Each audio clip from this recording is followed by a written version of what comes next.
In the last 72 hours, Putin, Trump, and the seizure of Maduro have collided in a way that's reshaping global power calculations. What followed was not outrage or theatrics, but a new threat designed to change how Washington thinks about unilateral action. This isn't about Venezuela alone. It's about precedent, deterrence, and the hidden costs of forcing outcomes. And once those costs start accumulating, they don't stop where the operation began. Tonight, we are not talking about spectacle, personalities, or headlines designed to provoke emotion. We are talking about structure, power, and the quiet mechanics of coercion that operate beneath public diplomacy, because what followed the seizure of Nicolás Maduro was not a reaction driven by anger, nor was it an impulsive display of bravado from the Kremlin. It was something far more calculated. When Vladimir Putin issued a new threat to Donald Trump after Maduro was taken, the message was not primarily meant for Washington's press corps, nor even for Trump himself. It was aimed at every state that still believes alliances, guarantees, and red lines retain meaning in a system increasingly defined by unilateral action. To understand why this moment matters, you have to step back from the dramatic framing and look at how Russia interprets credibility, humiliation, and deterrence. From Moscow's perspective, the seizure of Maduro was not simply an intervention in Latin America. It was an implicit test of Russia's ability to protect partners beyond its immediate periphery. For years, Russia has sold itself to the global South as a counterweight to American dominance, a power willing to offer security cooperation without political conditions. That narrative only works if Russia's guarantees are perceived as real.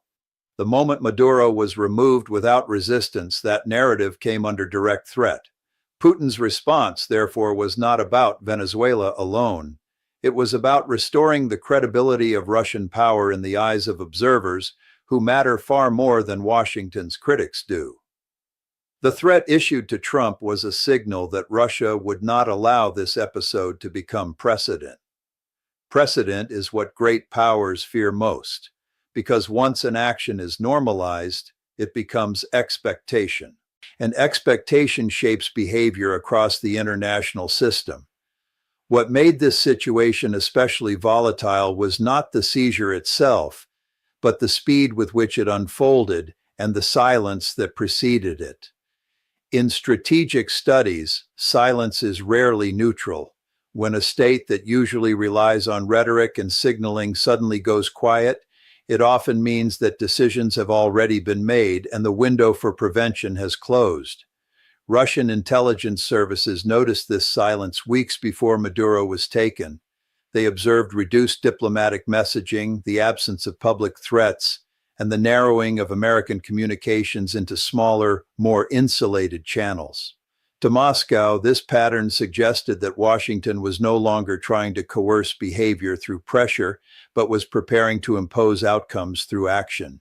That distinction matters because it triggers a different set of assumptions inside the Kremlin. Pressure can be negotiated, action demands response.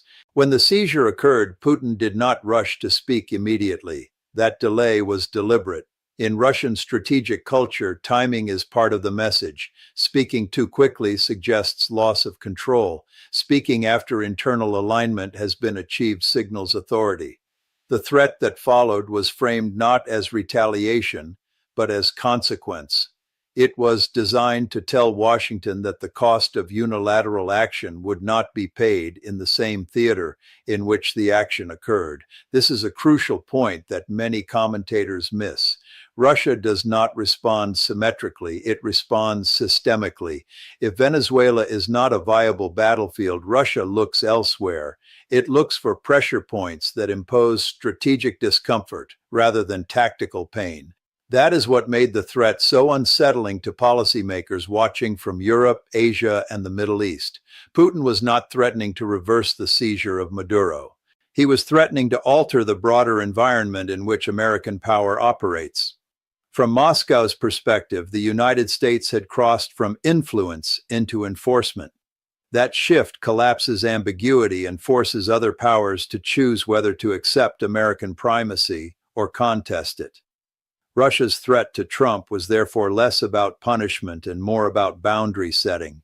It was a warning that future actions of this kind would trigger coordinated responses across multiple domains, not because Russia seeks escalation for its own sake, but because allowing such actions to pass unchallenged would erode its position irreversibly. Inside the Kremlin, there is a deep awareness that Russia cannot match the United States economically or globally in conventional power projection. What it can do is complicate American decision-making. The threat issued after Maduro's seizure reflected that logic. It emphasized unpredictability, linkage, and coalition signaling. Putin wanted Washington to understand that this was not a bilateral dispute. It was a systemic challenge that could activate relationships and leverage points far removed from Caracas. That is why the language of the threat avoided specifics. Specifics invite counters. Ambiguity forces restraint. At the same time, the threat had to be credible. Credibility in deterrence does not come from volume, but from consistency with past behavior. Russia has a record of responding to perceived humiliation with asymmetric measures. It has done so in Europe, in cyberspace, in energy markets, and through diplomatic obstruction. The message to Trump was that Venezuela would be added to that ledger. What makes this episode different from previous confrontations is the domestic context on both sides. Putin is managing a prolonged conflict in Ukraine, economic pressure from sanctions, and internal elite balancing.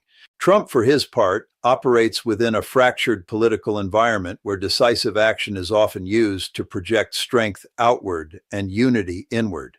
When leaders under pressure interact, their incentives become misaligned with stability.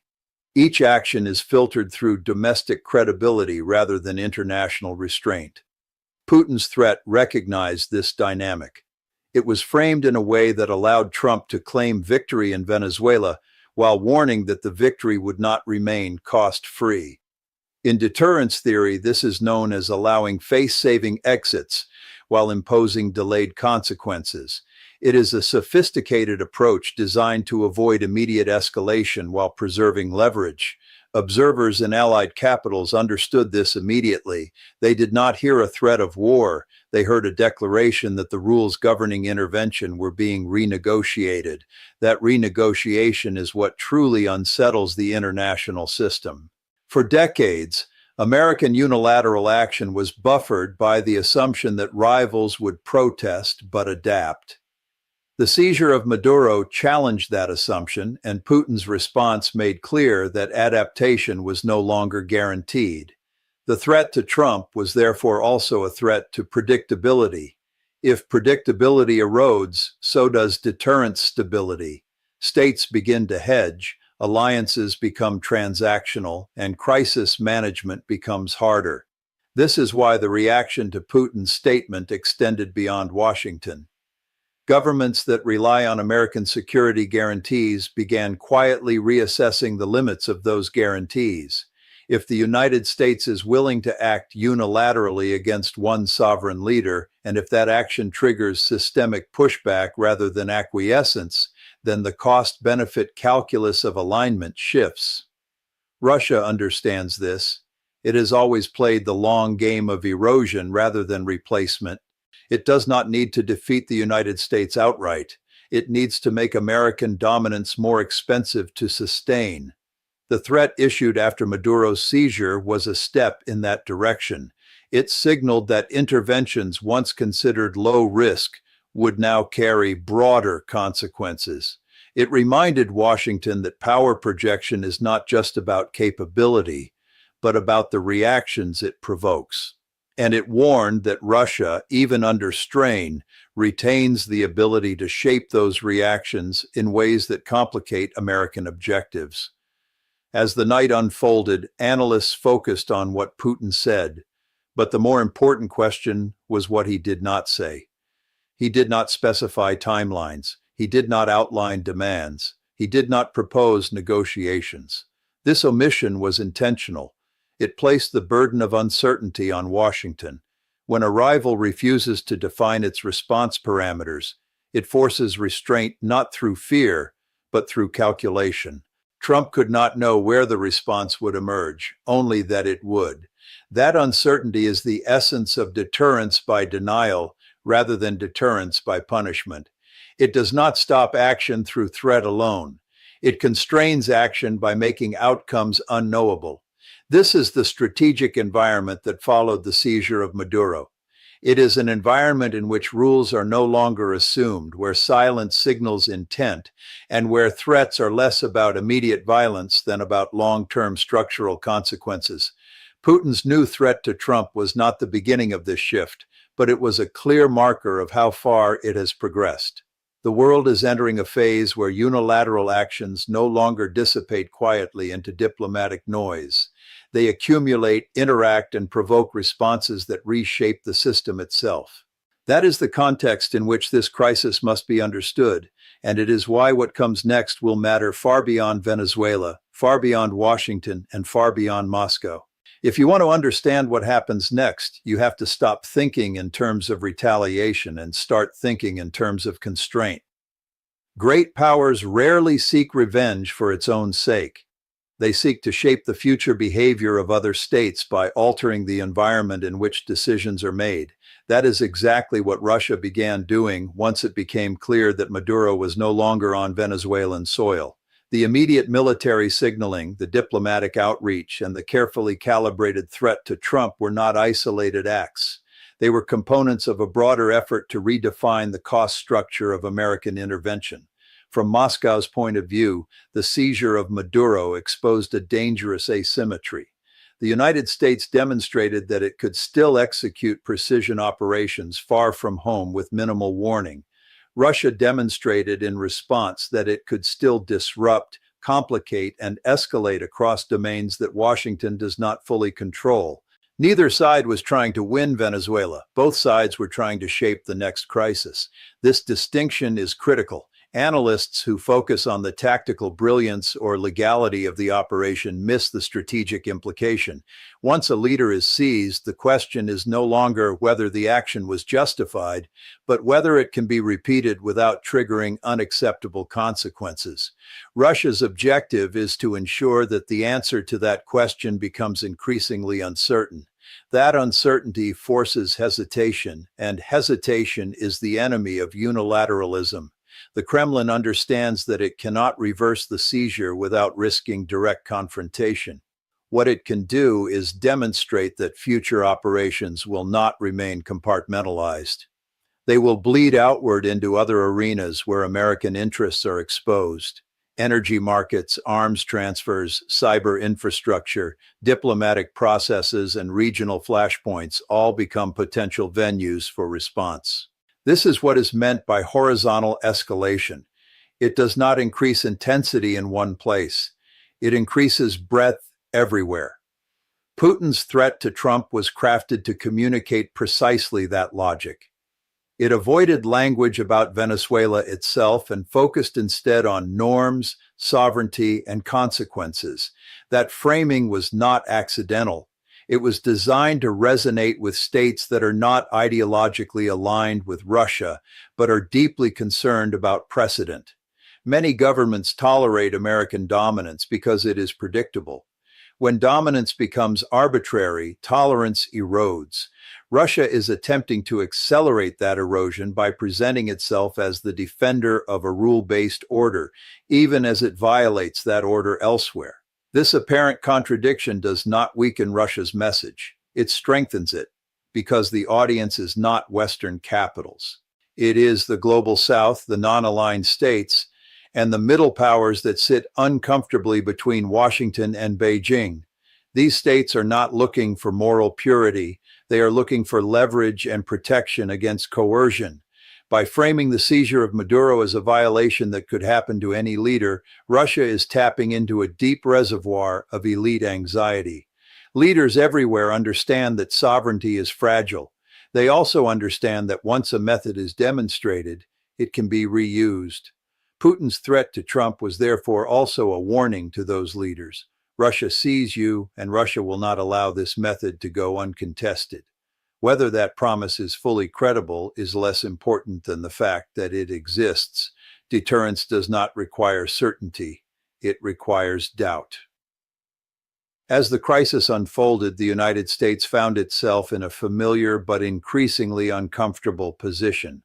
Operational success had outpaced strategic preparation, not through singular crises, but through accumulated mistrust. The final and perhaps most important implication of this episode is what it reveals about the trajectory of the international system. We are moving away from a period in which unilateral action could be absorbed without systemic reaction. We are moving toward a period in which actions reverberate through a network of actors with overlapping grievances and shared incentives to resist dominance. In such a system, stability depends less on raw power and more on signaling, credibility, and the careful management of expectations. Putin's new threat to Trump was a reminder of that reality. It was not a declaration of war. It was a declaration that the old assumptions no longer hold. That is why the threat matters, even if no immediate escalation follows. It marks a line in the sand, not geographically, but conceptually. It tells us that the era of cost-free intervention is closing, replaced by an era of contested consequence.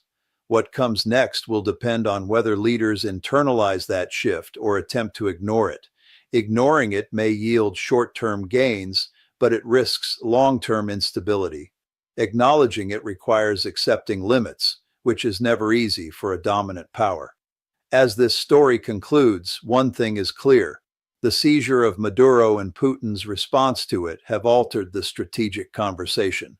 They have forced a reckoning with the realities of power, vulnerability, and interdependence.